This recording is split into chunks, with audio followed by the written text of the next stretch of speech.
स्वागत छ सम्पूर्णमा साथीहरु। सदा चाहिँ आईपीओ र एफपीओ को ताजा जानकारीहरु ल्याउने क्रममा आज फेरि म तपाईहरुको अगाडि हिम स्टार ऊर्जा कम्पनी लिमिटेडले ल्याउन लागेको आईपीओ को सम्पूर्ण अपडेट लिएर उपस्थित भइसकेको छु।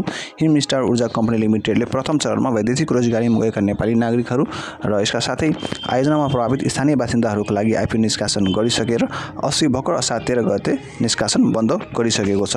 अब दोस्रो चरणमा हिम स्टार ऊर्जा कम्पनी लिमिटेडले पनि सर्वसाधारणहरुका लागि आईपीओ निष्कासन गर्न लागेको हो।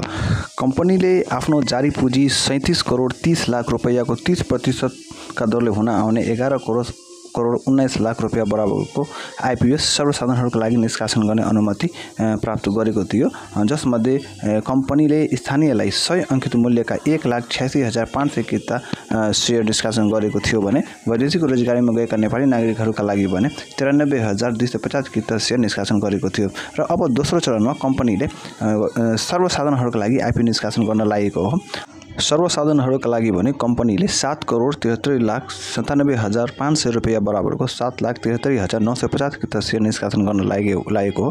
कम्पनीले 100 अंकित मूल्यका दरले आईपीओ निष्कासन गर्न लागेको हो। कम्पनीको आईपीओमा भने 10 किता न्यूनतम र अधिकतम 10,000 कितासम्म आवेदन दिन पाइनेछ। अब के रेटिङको बारेमा भन्नु पर्दाखेरि कम्पनीको आईपीओलाई के रेटिङ नेपालले BB- रेटिङ प्रदान गरेको छ, जसको अर्थ कम्पनीको आईपीओमा मध्यम जोखिम रहेको संकेत गर्दछ। र कम्पनी र आईपीओ को बिक्री प्रबन्धकको बारेमा भन्नु पर्दाखेरि आईपीओ को बिक्री प्रबन्धकमा भने एनएससी एसिया क्यापिटल रहेको छ। र कम्पनीको आईपीओ अब कहिलेदेखि निष्कासन हुन्छ भन्ने बारेमा भन्नु पर्दाखेरि कम्पनीको आईपीओ यही असार 24 गतेदेखि 27 गतेसम्म निष्कासन हुन लागेको हो। त्यसैले कम्पनीको आईपीओ भर्न कसैले पनि नछुटाउनु होला। कम्पनीको आईपीओ पनि यही असार 24 गतेदेखि सम्पूर्ण नेपाली नागरिकहरु सर्वसाधारणहरुले आईपीओमा आवेदन दिन पाइनेछ। साथीहरु यी थियो हिम स्टार ऊर्जा कम्पनी लिमिटेडको आईपीओ को सम्पूर्ण अपडेटहरु।